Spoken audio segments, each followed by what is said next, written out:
Good morning, all dear students. You are most welcome in online class in Bansur PG College, Bansur. BSc part third physics और उसमें अपना paper है solid state physics. Unit 4 चल रही है super conductivity. और super conductivity में आज हम बात करेंगे फ्लक्स क्वांटिजेशन की। आपने कहा था कि फ्लक्स क्वांटिजेशन वाला टॉपिक एक बार फिर से करवाइए, तो आज हम फ्लक्स क्वांटिजेशन की बात करेंगे।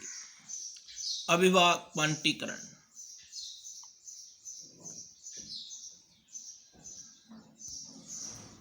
फ्लक्स क्वांटिजेशन देखिए, कोई भी अतिचालक पदार्थ और उस अतिचालक पदार्थ से बनी हुई वलय। अब मैं यहाँ ये वलय आपको दिखा देता हूँ। ये क्या है? वलय है एक अतिचालक पदार्थ की, और ये जो क्षेत्र है इस वलय का अनुप्रस्थ काट का क्षेत्र है। जैसे कोई चूड़ी मान लें, चूड़ी की आकृति वलयाकार होती है। अब ये चूड़ी और इस चूड़ी का ये जो भाग है, ये तो वो भाग है जो मटेरियल से बना हुआ है। बाकी ये जो अंदर वाला भाग है, ये भाग, ये खाली है, इसका छिद्र कहते हैं, रिक्त है ना ये। तो ये है इस वलय का छिद्र। कौन सा? ये भाग। तो ये वलय है, इस वलय का ये अनुप्रस्थ काट है और ये भाग इस वलय का छिद्र है। क्लियर? तो कोई भी अतिचालक पदार्थ से बनी हुई वलय को सामान्य ताप पर, अर्थात क्रांतिक ताप से ताप क्या हो ज्यादा, T ग्रेटर देन TC पर बाह्य चुंबकीय क्षेत्र में रखा जाता है। उसको एक्सटर्नल मैग्नेटिक फील्ड में हम रखते हैं। तो चुंबकीय क्षेत्र रेखाएं इस पदार्थ के अंदर से गुजरती हैं, अर्थात ये क्षेत्र रेखाएं रही और इस पदार्थ के अनुप्रस्थ काट से भी गुजर रही हैं, या इस वलय के अनुप्रस्थ काट से, इस वलय के छिद्र से, सभी जगह से ये क्षेत्र रेखाएं गुजरती हैं। क्लियर? तो हमने क्या कहा कि जब किसी भी अतिचालक पदार्थ से बनी हुई वलय को सामान्य ताप पर चुंबकीय क्षेत्र में रखा जाता है, तो क्षेत्र रेखाएं या फिर चुंबकीय फ्लक्स इस वलय के समस्त स्थानों से गुजरता है, इस वलय के सभी स्थानों से पारित होता है। क्लियर? अब दूसरी बात, यदि ताप को क्रांतिक ताप से कम कर दिया जाए, T लेस देन TC, तो क्या होगा? जब T को TC से कम कर दिया जाए, ताप क्रांतिक ताप से कम है, अर्थात इस समय पदार्थ अतिचालक अवस्था में है। तो जब पदार्थ अतिचालक अवस्था में है, तो आपने माइसनर प्रभाव का नाम सुना था कि कोई पदार्थ क्रांतिक ताप से कम ताप पर उसको यदि बाह्य चुंबकीय क्षेत्र में रखा जाता है, तो क्षेत्र रेखाओं का अपवर्जन होता है, अर्थात क्षेत्र रेखाएं पदार्थ से प्रतिकर्षित होती हैं। तो ये हमारी वलय थी, और इस वलय से ये क्षेत्र रेखाएं अब दूर जाने लगती हैं। जैसे आप देखिए, ये दूर जा रही हैं, ये दर्शा रहा है कि ये इससे क्या हो रही हैं, प्रतिकर्षित हो रही हैं। क्षेत्र रेखाएं इससे दूर जाने की कोशिश कर रही हैं। तो दो बातें हमने यहाँ पर देखी। एक तो ये कि जब किसी अतिचालक पदार्थ को या अतिचालक पदार्थ से बनी हुई वलय को बाह्य चुंबकीय क्षेत्र में क्रांतिक ताप से अधिक ताप पर रखा जाता है, तो चुंबकीय क्षेत्र रेखाएं पदार्थ के अंदर सभी स्थानों से पारित होती हैं। और यदि ताप का मान क्रांतिक ताप से कम कर दिया जाए, तो ये चुंबकीय क्षेत्र रेखाएं जो पदार्थ के अंदर से गुजर रही हैं, ये प्रतिकर्षित होने लग जाती हैं, अर्थात इस मटेरियल से प्रतिकर्षित होती हैं। चुंबकीय फ्लक्स का अपवर्जन होता है। क्या होता है? अपवर्जन। क्लियर? यहाँ B का मान पदार्थ के अंदर 0 नहीं होता है, B नॉट इक्वल टू 0, ये फॉन्ट चेंज हो गया था, और यहाँ B इक्वल टू 0। क्लियर?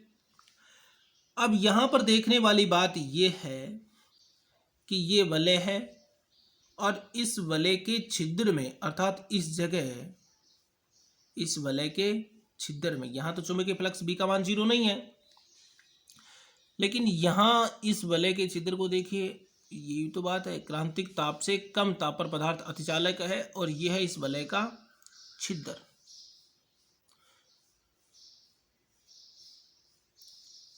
तो चुंबकीय क्षेत्र रेखाएं क्रांतिक ताप से कम ताप पर पदार्थ से अपवर्जित हो रही हैं, प्रतिकर्षित हो रही हैं, दूर जा रही हैं, लेकिन वलय के छिद्र वाले भाग में अभी भी चुंबकीय फ्लक्स बना रहता है, ये जीरो नहीं होता।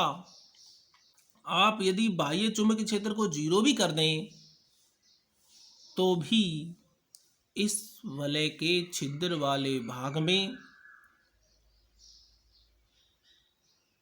अतिचालक वलय के जो ये अंदर वाला भाग है, इस छिद्र का वलय का जो अंदर वाला भाग है, इसमें चुंबकीय प्रेरण के नियम के अनुसार चिरस्थायी धारा प्रेरित हो जाती है, जो कि इस वलय के अंदर चुंबकीय फ्लक्स को पिंजरित कर बनाए रखती है। मतलब आप चुंबकीय फ्लक्स को जीरो करोगे, फ्लक्स परिवर्तन होगा, मैग्नेटिक फील्ड को जीरो करोगे तो फ्लक्स परिवर्तित होगा, क्षेत्र रेखाएं पदार्थ से दूर जा रही हैं, फ्लक्स में परिवर्तन होगा, और इस फ्लक्स परिवर्तन की वजह से इस वलय के छिद्र वाले भाग में इसकी अंतःपरिधि जो है यहाँ पर, वह चिरस्थायी धारा उत्पन्न हो जाती है चुंबकीय प्रेरण के नियम से। ये जो क्षेत्र है यहाँ धारा बहने लग जाती है, और होता ही है कि घटता हुआ चुंबकीय क्षेत्र विद्युत धारा उत्पन्न कर देता है, विद्युत चुंबकीय प्रेरण का नियम है ये। इस धारा की वजह से यहाँ पर चुंबकीय क्षेत्र भी रहेगा, और ये चुंबकीय क्षेत्र जितना भी है वो कम नहीं होगा, क्योंकि जब तक धारा कम नहीं होगी तब तक चुंबकीय क्षेत्र कम नहीं होगा। तो क्या कहा कि पदार्थ के अंदर या वलय के छिद्र में चुंबकीय क्षेत्र भी अभी भी बना रहता है। उसका कारण है कि जब बाह्य चुंबकीय क्षेत्र को आप जीरो करते हो तो उसकी वजह से, घटते हुए चुंबकीय क्षेत्र की वजह से, विद्युत चुंबकीय प्रेरण के नियम से इस अतिचालक वलय के अंतःपरिधि पर चिरस्थायी धारा उत्पन्न हो जाती है, और उसकी वजह से यहाँ चुंबकीय क्षेत्र का मान जीरो नहीं होता है। तो इस वलय के छिद्र में चुंबकीय फ्लक्स जो है वो बना रहता है। जैसे जैसे धारा कम होगी चुंबकीय फ्लक्स भी कम हो जाता है। अब यहां पर जो ये फ्लक्स है इस छिद्र के अंदर, ये फ्लक्स क्वांटम सिद्धांतों के आधार पर देखा गया कि इस वलय के छिद्र में जो पिंजरित चुंबकीय फ्लक्स है ये क्वांटीकृत होता है। क्या होता है? क्वांटीकरण। क्वांटीकरण का मतलब है कि flux H cut upon Q के पूर्ण गुणज के बराबर होता है। पूर्ण गुणज मतलब N H cut upon Q. इस वलय के छिद्र में जो चुंबकीय फ्लक्स है, ये चुंबकीय flux N H cut upon Q के बराबर होता है, या ये कह दो कि एच कट अपॉन क्यू का पूर्ण गुणज होता है। और ये हमने क्वांटम सिद्धांत के आधार पर देखा। क्लियर? अब चुंबकीय जो फ्लक्स क्वांटीकृत है, तो इसके क्वांटीकरण का कारण क्या है?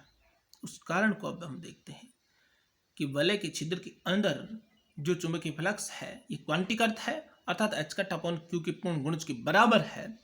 और इस क्वांटीकरण का कारण कि अतिचालक वलय के अंतःपरिधि पर, अतिचालक वलय के अंतःपरिधि पर यहाँ पर जो इलेक्ट्रॉन गति कर रहे हैं, इनके तरंग फलन की कला सतत परिवर्तित होनी चाहिए, और हो रही है।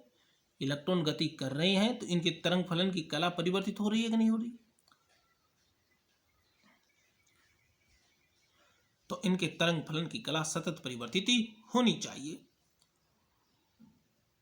तो फिर चुंबकीय फ्लक्स क्वांटीकृत होगा। तो अतिचालक वलय के अंतःपरिधि पर गतिशील अतिचालन इलेक्ट्रॉनों के तरंग फलन की कला सतत परिवर्तित होगी, तो चुंबकीय फ्लक्स क्वांटीकृत होगा। और यह तभी संभव है जब अंतःपरिधि के अनुदिश तरंग फलन की कला का रेखीय समाकल 2 पाई के पूर्ण गुणज के बराबर हो, क्योंकि टोटल एक चक्कर कर लेते हैं पूरा तो 2 पाई एंगल यहाँ पर बनता है, और इसका पूर्ण गुणज अर्थात 2 पाई एन का मान 1 2 3 4 5 6 इस प्रकार से लिख सकते हैं। तो यहाँ पर जो कला है वो परिवर्तित लगातार होती रहेगी। तो हम यहाँ पर क्या कह सकते हैं,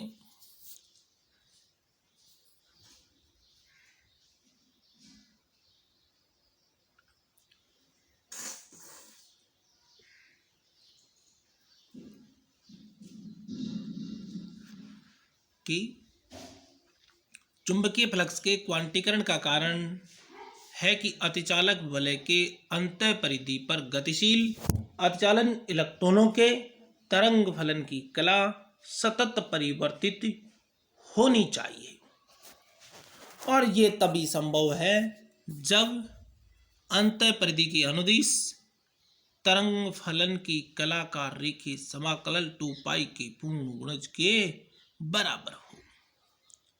अर्थात कला के डॉट डी एल, तो क्लोज्ड इंटीग्रल के dot D L equal to 2 pi N. Clear? ये होगा तो ही तरंग फलन की कला परिवर्तित होगी, और ये होगा तब ही चुंबकीय फ्लक्स जो है वो एच कट अपॉन क्यू के पूर्ण गुणज के बराबर होगा। तो सबसे पहले हम बात करेंगे कि क्लोज्ड इंटीग्रल के dot D L equal to 2 pi N. चुंबकीय क्षेत्र की उपस्थिति में अतिचालक इलेक्ट्रॉनों का संवेग क्या होगा, एच कट के, जिसको क्रिस्टल संवेग हम कहते हैं, ये M star effective mass of electron है, V S velocity of super electron, plus Q A vector potential है, क्यू इलेक्ट्रॉनों का चार्ज है। तो H cut K equal to आप लिख सकते हो M star V S plus Q A. गतिशील अतिचालन इलेक्ट्रॉन जो है वो धारा भी उत्पन्न करते हैं, तो J equal to Q N S B S. यहां से आप वी एस की वैल्यू निकालें तो जे एस बटे Q N S, M star से गुणा कर दें तो M star V S equal to M star J S upon Q N S. तो एच कट के की वैल्यू क्या आ जाएगी आपके पास, एम स्टार वी एस की वैल्यू रख दीजिए भाई, यहाँ पर आप एम स्टार वी एस की वैल्यू रख देंगे, तो आप वैल्यू रखेंगे तो ये वैल्यू रखेंगे यहाँ पर, तो एच कट के की वैल्यू आपके पास आएगी, कितनी आएगी, equation number 2, H cut K equal to M star J S बटे Q N S plus Q A. अब ये के का मान जो है वो आपको रखना है इक्वेशन नंबर 1 में, क्योंकि क्लोज इंटीग्रल के डॉट डी एल बराबर 2 पाई एन है। तो यहाँ से के की वैल्यू निकालेंगे तो एच कट का और भाग दे देंगे, तो हमारे पास के की वैल्यू आ जाएगी, और इस के की वैल्यू को इक्वेशन नंबर 1 में रख देंगे। तो रख दीजिए, क्या आया, क्लोज्ड इंटीग्रल के dot D L equal to M star upon Q N S H cut integration J S dot D L, के डॉट डी एल है ना, तो इस डी एल से गुना भी हो गया, plus Q upon H cut close integral A dot D L, और ये सब किसके बराबर था, 2 पाई एन के बराबर था, 2 पाई एन। क्लियर? आपने बात की पेंटेशन डेप्थ लैम्बडा की, और पेंटेशन डेप्थ लैम्बडा से दूर पदार्थ में जो पृष्ठ धारा घनत्व है उसका रेखीय समाकलन 0 के बराबर होगा, क्योंकि पृष्ठ से दूर चला जाता है लैम्बडा। लैम्बडा क्या है, पृष्ठ से दूरी, तो पृष्ठ से हम बहुत दूरी पर चले जाएंगे तो वहाँ पर पृष्ठ की वजह से कोई धारा नहीं बहेगी, पृष्ठ धारा नहीं बहेगी ना वहाँ पर। तो वेदन गहराई लैम्बडा से दूर पदार्थ में पृष्ठ धारा घनत्व जे एस का रेखीय समाकल 0 के बराबर होता है। तो J S dot D L इसको आप 0 कर सकते हो, तो आपके पास क्या बचेगा, Q upon H cut close integral A dot D L equal to 2 pi N, ये बचेगा। क्यू अपॉन एच कट को इस साइड भेज सकते हो, तो एच कट एच ऊपर आ जाएगा, क्यू का भाग लग जाएगा, तो close integral A dot D L equal to 2 pi N H cut upon Q. अब हम स्टॉक के कर्ल प्रमेय को जानते हैं। स्टॉक के कर्ल प्रमेय लाइन इंटीग्रल को सरफेस इंटीग्रल में चेंज करने के काम आती है। तो close integral A dot D L को आप लिख सकते हो closed integral curl of A D S, curl of A को बी लिखते हैं तो close integral B dot D S, और close integral B dot D S को आप फाई भी लिखते हैं, इसको क्या लिखते हो आप, फाई। तो हम ये वैल्यू इसमें यहाँ रखेंगे, तो close integral B dot D S equal to N और 2 pi H cut upon Q. यहाँ close integral B dot D S की जगह आप फाई लिख सकते हो, तो phi equal to close integral B dot D S equal to N H cut upon N, 2 pi H cut upon Q था, 2 pi H cut की जगह एच लिख दिया तो एन एच अपॉन क्यू, तो phi equal to N phi zero मान लीजिए, भाई एच अपॉन क्यू को फाई जीरो कह दो कि ये चुंबकीय फ्लक्स का एक क्वांटम जो है वो है फाई जीरो, तो N phi zero equal to N H upon Q. तो यहाँ हम कह सकते हैं कि चुंबकीय जो अवयवा है फ्लक्स जो फाई है वो एच अपॉन क्यू के एन गुणा के बराबर है, या फिर कह दो कि एच अपॉन क्यू के पूर्ण गुणज के बराबर है, क्योंकि एन की वैल्यू पूर्णांक होती है 1 2 3 4 5 6 7 10। तो चुंबकीय अभिवा एच अपॉन क्यू के पूर्ण गुणज के बराबर है। अब कुछ साइंटिस्ट थे डेवर, फेयरबैंक, डॉल और नेवार, इन्होंने 1961 में स्वतंत्र रूप से प्रयोगों द्वारा ये ज्ञात किया कि चुंबकीय अभिवा का जो क्वांटम है फाई जीरो अर्थात एच अपॉन क्यू, उसकी वैल्यू एच अपॉन 2e के बराबर होती है, एच अपॉन 2e के बराबर होती है, अर्थात phi zero equal to H upon 2e होता है।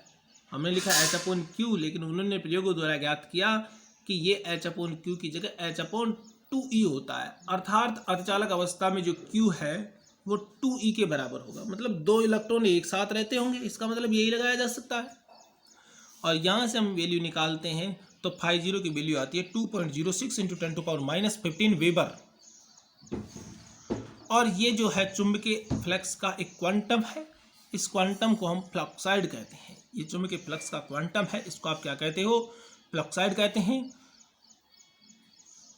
और इसके ये पूर्ण गुणज के बराबर होता है चुंबकीय फ्लक्स फाई। तो चुंबकीय अभिवा जो है वो क्वांटिक अर्थ होता है, अर्थात इसके पूर्ण गुणज के बराबर होता है। यहाँ Q इक्वल टू 2e है, अर्थात इलेक्ट्रॉन का आवेश 2 गुने के बराबर होगा। यहाँ पर जो आवेश है वो इलेक्ट्रॉन के आवेश 2 गुने के बराबर है। और ये बीसीए सिद्धांत में भी देखा गया था कि 2 इलेक्ट्रॉन एक जगह ये साथ मिल करके और एक युग्म बना लेते हैं, ऊपर युग्म जिसको कहते हैं, तो 2 इलेक्ट्रॉन के बराबर उनका आवेश हो जाता है। तो ये था अपना चुंबकीय फ्लक्स का क्वांटीकरण, और ये आपको समझ में आ गया होगा। फिर भी किसी को कोई प्रॉब्लम रह जाए तो बता सकते हैं, और हम नेक्स्ट टॉपिक की बात करेंगे। आज के लिए इतना ही पर्याप्त है। आप सबका बहुत बहुत धन्यवाद। और आपके एग्ज़ाम भी अब नज़दीक ही आ चुके हैं, क्योंकि जुलाई लास्ट में आपके एग्ज़ाम होने की सबसे ज़्यादा संभावनाएं हैं, जिसमें सिलेबस आपको बताए रखा है कि 60% सिलेबस होगा। तो आप अपनी तैयारी जारी रखें। आप सबका बहुत बहुत धन्यवाद फिर से।